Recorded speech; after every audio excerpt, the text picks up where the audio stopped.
Agora eu vou conversar com um amigo, advogado criminalista, professor, mestre em direito penal, escritor e também um estudioso da Segunda Guerra Mundial, Holocausto, essas coisas todas. Que bom conversar com você de novo, Maurício. Você está bem, meu? Eu estou bem. Toda vez que eu falo com você, eu me lembro de 1981 e aí eu me sinto mais jovem. Mas fazer o quê, né? O que foi que aconteceu em 1981 assim, rapaz? Rapaz, eu fui pela primeira vez com o partido na sua casa. Você morava ali no Caminho das Árvores. Lembro que tinha uma foto muito bonita sua no Farol da Barra. Roberto Pinho estava na sua casa. E de lá para cá nunca mais deixei de ter amizade contigo e com suas pessoas aí. Enfim, foi assim. Maurício, Eu tinha 17 anos de idade. e você? E eu, meu compadre, não fala em idade não, porque senão eu vou ficar aqui já me sentindo assim, que tô Mas eu tomando. sei quem são seus amigos e entre todos você é o que está mais em cima. É o que mais namora, é o que está mais danado aí é você. Tá certo. Maurício, você, além de grande advogado, criminalista, professor, mestre em direito penal, escritor, tem como hobby o estudo sobre a Segunda Guerra Mundial, o nazismo, com foco na Hungria, que é exatamente a terra de onde meu pai nasceu, judeu, húngaro que saiu de lá quando o nazismo estava chegando. Fale um pouquinho para gente sobre isso. Por que isso despertou esse interesse em você? Esse meu interesse começou logo que eu aprendi a ler. Eu fui passar umas férias na casa de um tio meu e lá eu encontrei na biblioteca dele um livro do Major Valdir Magalhães Pires. Por favor, não confundir com o doutor Valdir Pires. Sim. E eu nem o conheci. Eu creio até que esse major era tio de Moraes Moreira, não tenho certeza, porque Moraes era dessa família Pires ali daquela região. Mas ele falava muito da Batalha de Castel Novo, Castel Gandolfo, ali aquela região, mas aquilo serviu para me despertar. E eu fui estudar as causas, as raízes da Segunda Guerra Mundial. E quando estou estudando a Segunda Guerra, eu me deparo com o Holocausto. Isso me causou um sofrimento tamanho, isso me causou uma tristeza tamanha, que eu passei a estudar com mais profundidade o Holocausto. Né? E, inclusive, eu talvez seja um dos poucos que nos últimos 4, 5 anos, todos os roteiros que fez pela Europa foi para visitar locais, digamos assim, que tivesse alguma relevância para o Holocausto. Repare bem, o Holocausto para mim existe há mais de 500 anos. Quando se fez a Inquisição, ali já era o prenúncio do Holocausto. E a ideia do Holocausto ele é muito associado à figura do Adolf Hitler. Não é que não devesse ser. Mas a coisa que mais me impressiona é que ele, com um bando de pessoas incapazes e de pessoas sem nenhum senso de conhecimento geográfico do mundo, porque eu tenho sérias dúvidas que se aqueles caras conhecessem os Estados Unidos, a América do Sul, a Austrália, eles fossem fazer o que fizeram. E eles perdem a Primeira Guerra, né? Nem todos os alemães acreditam e aceitam que o Kaiser Guilherme II perdeu a Segunda Guerra. E o curioso é que no exército alemão você tinha em torno de 80 mil judeus inscritos lutando e morrendo em favor do Estado alemão. Aí veio a República de Weimar, uma situação econômica muito difícil. E aqui eu quero lembrar de uma professora de história que tive, professora Anice Atta, nunca mais tive contato, e nós discutimos muito essa questão. Aquele entorno de Hitler, dentre vários preconceitos que tinha contra os judeus, o povo judeu, eu estou centrando no povo judeu porque também houve os ciganos, os romas, Sim, os homossexuais e claro. os comunistas, a própria oposição, mas vamos me centrar aqui no povo judeu. Então, veja bem, aliás, o povo judeu ele não foi respeitado em lugar nenhum do mundo, inclusive no Brasil, enquanto não se fez a fundação do Estado de Israel. A fundação do Estado de Israel foi fundamental, presidido por a Assembleia da ONU, presidida por um brasileiro, mas que mandou negar vistos de entrada no país a inúmeros judeus. E Isso. aí você vem a história de Ara, esposa de,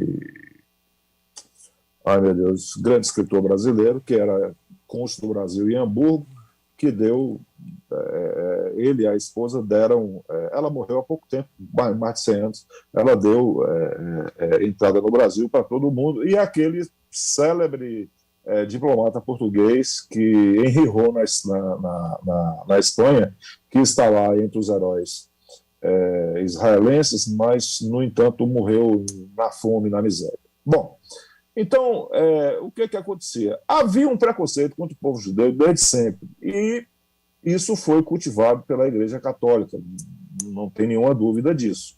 Não quero dizer com isso que a Igreja Católica tenha sido conivente com o Holocausto, não foi.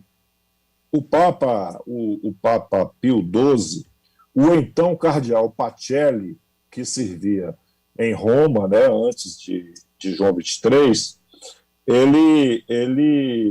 ele sabia com quem estava lidando e ele temia muito o bombardeio do Vaticano. Então ele ficou ali andando e ele escondeu os judeus, inclusive, na atual Casa Santa Marta, onde mora o atual Papa. Mas a mesma Igreja Católica construiu a linha dos ratos. O que era a linha dos ratos? Era você trazer aqueles radicais antijudaicos lá da Croácia, lá da Sérvia, ali da antiga Iugoslávia, e fazer aquele trajeto até a entrada da Itália, ali pela Áustria, né? Você vinha ali pela fronteira da Áustria, e dali para o porto de Nápoles, e todos eles vieram parar ou no Brasil ou na Argentina. Um letão foi morto pelo Mossad no Uruguai, estava aqui no Brasil, o Kurkson, e o Mengele, por exemplo, entrou com a carteira dele verdadeira em Buenos Aires. Mas tem umas questões que eu queria chamar a atenção.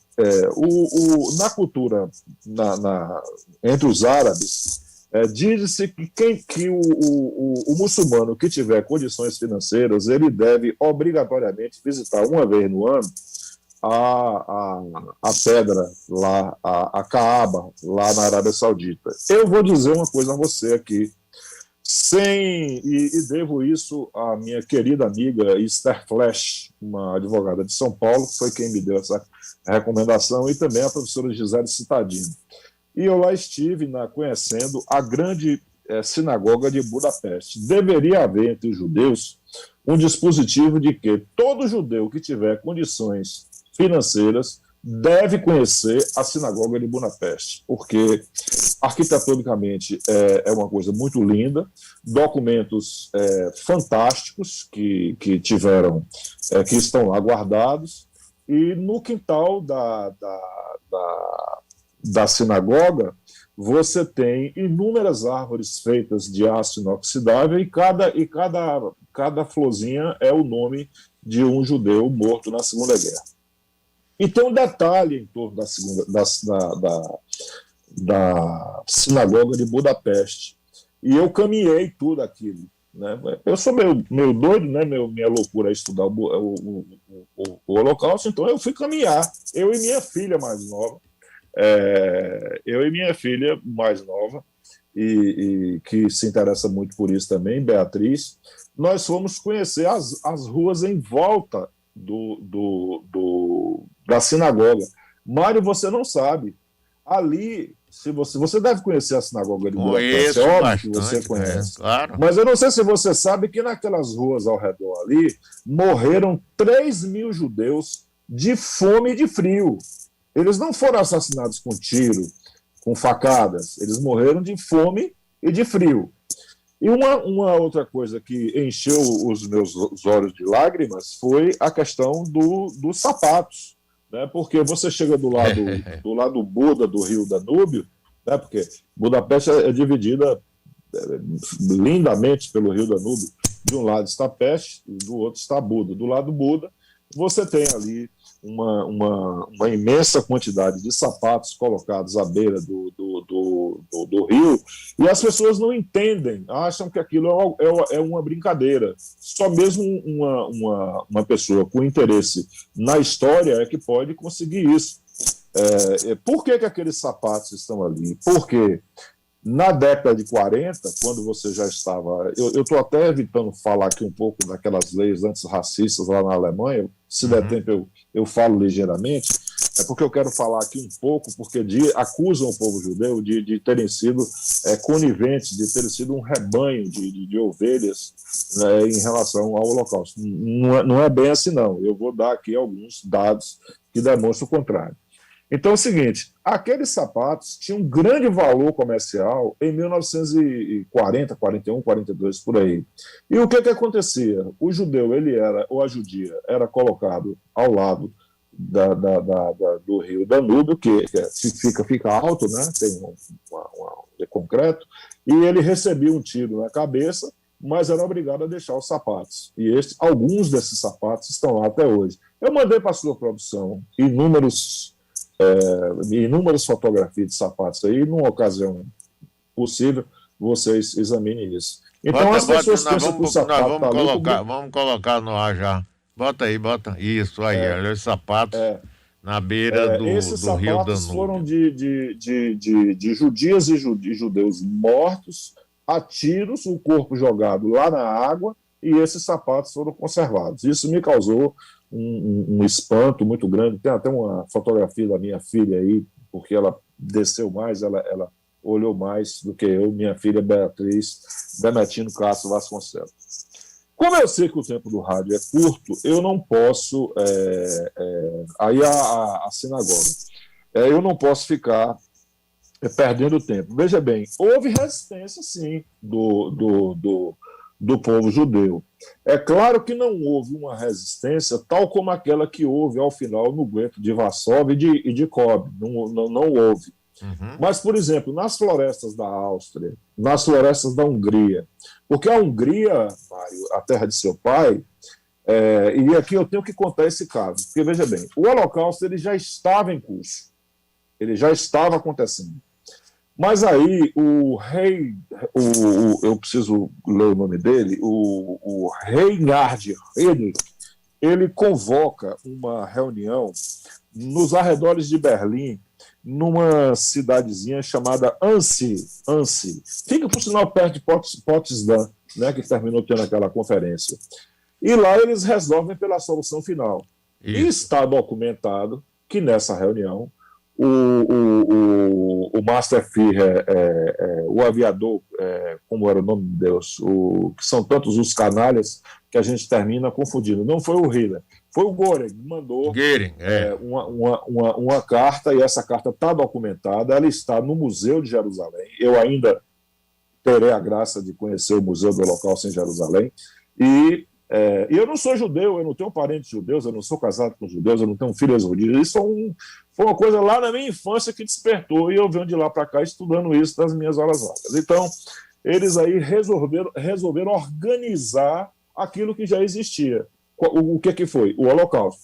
Você fazer a remessa dos judeus em trens próprios para o transporte de gado, para Auschwitz, Birkenau, campos espalhados ali por todos os locais da Alemanha, sobretudo da Polônia, né? Então, o que aconteceu? E onde entra aí o nazista que o Mossad capturou lá em Buenos Aires? O que aconteceu com ele? Adolf Eichmann. Sempre que se fala de Adolf Eichmann, as pessoas, até quem não sabe, até quem não conhece, que não sabe não tem maior introjeção no assunto, associa uma frase de Hannah Arendt, que foi a banalidade do mal. Por quê? Isso. No tribunal, ele se comportava como um eletricista aí da sua rádio, um técnico de som, que você chega ali e fala assim, bote ali uma música, bote um comercial. Ou seja, mas só que o que Rita mandava que ele fizesse era embarcar pessoas para a morte nos campos de concentração. Então ele quis se comportar como se fosse um funcionário qualquer, né? Um funcionário qualquer.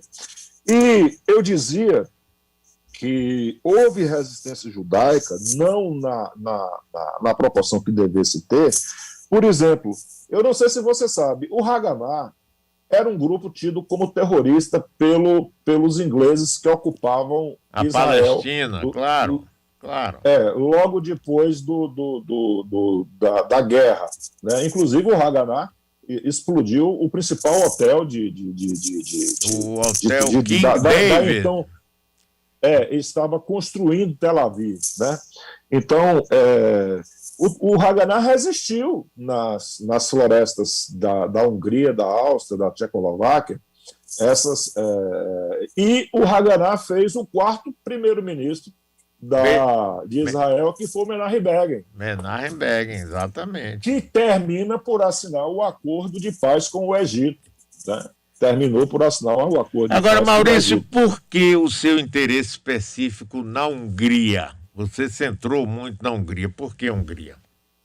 Porque foi o último país que eu estive. Porque antes eu tinha estado na República Tcheca, tentei entrar na Eslováquia, não consegui por uma questão que você não vai acreditar. Falta de carro para alugar. Né? E a Berlim toda, há uma resistência muito grande de você conhecer as questões vinculadas ao Holocausto em Berlim. Os alemães são muito resistentes. E eu pretendo ir até lá ao Báltico, não sei se vou conseguir. Porque não sei se vocês sabem, havia aqueles carrinhos aqueles de brincadeira ali que tinha na Lagoa Rodrigo de Freitas, era de um letão. E esse letão foi responsável pela morte de inúmeras crianças judias lá em Vilna. Eu posso estar confundindo a capital de Vilna, não sei se Vilna é da Lituânia ou se da Letônia. Bom, mas esse letão chamado Kurtio, ele explorava ali aquele carrinho. Aí o Mossad mandou uma equipe aqui ao Brasil e envolveram ele em um negócio que seria no Uruguai. Aí ele vai ao Uruguai e lá era uma equipe do Mossad que foi lá para matá-lo. E o Mossad sabia onde Mengele estava. O Mossad sabia. Mas só que teve uma questão de prioridade na época, que a primeira-ministra teve que decidir se era trazer Mengele do Brasil ou se era capturar Eichmann. Então eles acharam que seria Eichmann. Quando eles tentaram novamente ir atrás de Mengele, ele já tinha desaparecido do sítio que ele morava em São Paulo e também não demorou muito, ele morreu afogado lá. Isso, exatamente. Lá em Bertioga, né? Então, eu anotei esses pontos aqui. Houve essa conferência, sim, numa cidade chamada Wannsee, é uma cidadezinha que fica ali perto de Berlim. É uma cidade à beira de um lago. E foi uma conferência famosa, onde se decidiu sair as diretrizes para a solução final. Exatamente. Já tinha havido a Noite dos Cristais, quebraram tudo, proibiram os judeus de exercerem várias profissões, mas naquele momento eles se reuniram para dizer: nós temos que acabar com os judeus daqui. Hitler, ele ganha mais, digamos assim, ele se sente mais à vontade com a morte do Marechal Hindenburg. Isso, né? Claro. Ele já tinha feito em 1931 aquela lei dos direitos civis, que não era lei de direito coisa nenhuma. Ele retirou de todos os judeus alemães, que se estimava em torno de 700 mil, tudo. Não podia ser médico, não podia ser professor, não podia ser aluno, não podia ser nada. Né? Mas o que foi que aconteceu, que eu queria dizer aqui, é um preconceito, porque, Mário, veja bem, o antissemitismo ele está voltando. Tá, sim. Você está vendo o caso de antissemitismo na França, Você viu em 94 a explosão da AMIA em Buenos Aires, da Associação Mutual Israelita Argentina, um caso ainda meio nebuloso, na minha opinião, ainda não devidamente esclarecido. Você já viu pessoas ingressarem em supermercados de comida kosher para atirar em judeus. Então, isso está crescendo muito na França, e a França foi colaboracionista, Sim. muito mais do que se diz. Sim. O governo de Vichy colaborou tanto quanto colaboraram, porque a Croácia colaborou. A Croácia não colaborou mais por intervenção do Papa Pio XII, porque o Papa, eles são muito católicos, e o Papa conseguiu conter. Apesar disso tudo, conforme eu já disse, teve a linha dos atos. Mas assim, eu não sei se já estou terminando, eu queria dizer uma coisa. Entre a Primeira Guerra e a Segunda Guerra Mundial, houve uma coisa que não justifica nenhum tipo de holocausto, mas que deu aos caras lá, aos milicianos, né? Eu estou chamando esses caras, Martin Bormann, Himmler, essa turma toda, eu estou chamando, não é por mera coincidência, eu estou chamando de milicianos. Então, esses milicianos que giravam ali em torno de Hitler, que não eram tantos assim, não eram pessoas de grande sabedoria. Por exemplo, uma coisa que causa espanto, Carl Schmitt, grande jurista alemão, estudado até hoje, ele foi amante de Hannah Arendt. Tem essas loucuras da vida, né? Que pouca gente, não sei se você sabia disso. Carl Schmitt, com certeza você conhece, mas que ele foi amante de Hannah Arendt, isso aí pouca gente sabe. Mas veja bem, então o que foi que aconteceu? O Tratado de Versalhes, no meu modo de ver, ele foi extremamente impiedoso com a Alemanha. Sim, verdade. Por mais que tivesse propensões, porque, na verdade, as propensões territorialistas e imperialistas ali, no ano de 14, eram muito mais do Império Austro-Húngaro e que já estava meio alquebrada, Rússia, do que propriamente da Alemanha, né? Aquilo, de certo modo, serviu para unificar a Alemanha, a Prússia, a Alta Silésia, no Estado alemão que nós conhecemos hoje. Então, eles sustentaram uma tese na seguinte situação, de que os judeus eles não conseguiam formar riqueza física. Ou seja, os judeus eles não investiam, por exemplo, em apartamento, fazendas, carros, indústrias, etc. Eles tinham sempre o comércio de esmeraldas, de ouro, disso, daquilo, e de dinheiro, de moeda, de modo a tornar fácil a sua locomoção e mudança mundo afora, né? É certo que dos 300 mil judeus que tiveram, que conseguiram antever o que ia acontecer na Alemanha, eles foram embora, inclusive o nosso Einstein, que aqui esteve no Brasil. Então, o Hitler fazia esse discurso. Eles diziam, eles não gostam da gente. Quando nós estamos precisando deles, judeus, eles estão pegando as suas pedras preciosas, as suas riquezas em moedas, que a Europa era um vendaval de moedas, e está levando para os Estados Unidos, para outros locais que eles julgavam muito seguro. E esse discurso pegou, né?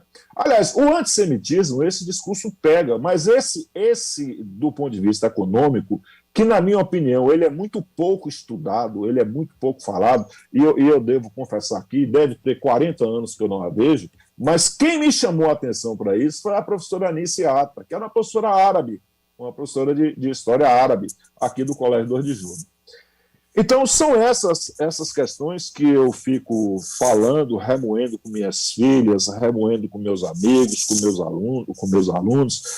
Por que você se interessa por isso? Eu quero saber disso, como eu, por exemplo, procuro saber, tintim por tintim, do que aconteceu a cada desaparecido político no Brasil, para que isso não se repita na nossa história. Claro. É esse o meu propósito, entendeu? É esse o meu propósito. Então, eu trouxe a você aqui essas questões. Sim, para finalizar, o Reinhard Heydrich, ele era tido como Hitler, como o seu pitbull. e ele foi mandado para Praga para resolver a questão. É porque tem vários momentos do Holocausto. Teve um momento que tinha gente demais, teve um momento em que começou a faltar mão de obra, teve um momento de que as doenças começaram. Então, eu não tenho tempo aqui para digredir sobre isso, entendeu? Mas chegou um momento, por exemplo, Oscar Schindler, ele conseguiu fazer o que ele fez, porque ali já se estava numa fase do Holocausto, onde não se tinha mais mão de obra. As mulheres estavam mortas e as crianças eram crianças. Aí o que aconteceu?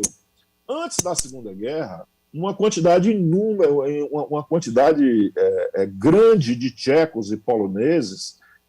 Eu quero falar de uma coisa, da omissão inglesa e francesa em relação ao Holocausto. Eles foram para Londres e lá receberam treinamento do SOI e eles receberam a missão do governo inglês de matar o Heinrich. Eles foram para lá e descobriram que eles passavam por uma ponte todos os dias. A metralhadora do primeiro tcheco, embora radicado na Inglaterra, não funcionou, mas o segundo jogou uma bomba que terminou matando e que o capeta lá tenha... O arquiduque. O rei... Não, você está confundindo com Sarajevo, não é. Eu estou falando de Reinhard Heydrich. Ele era o pitbull de Hitler na República Tcheca. Na antiga Tchecoslováquia, que era o reino da Iugoslávia. Era Reinhard, Era o reino da Iugoslávia. Mas acabaram matando ele. Aí o que aconteceu? Eles passaram a matar para cada 1 por 4. Eles matavam 4 judeus pela morte do rei, né, que não sucumbiu, e os dois aliados. Agora, quanto à França e quanto à União Soviética. Veja bem, a União Soviética, com todos os erros que pode ter cometido, foi o único país na Segunda Guerra que não, digamos assim, taxou judeu de judeu. Lá Mário era Mário, Maurício era Maurício.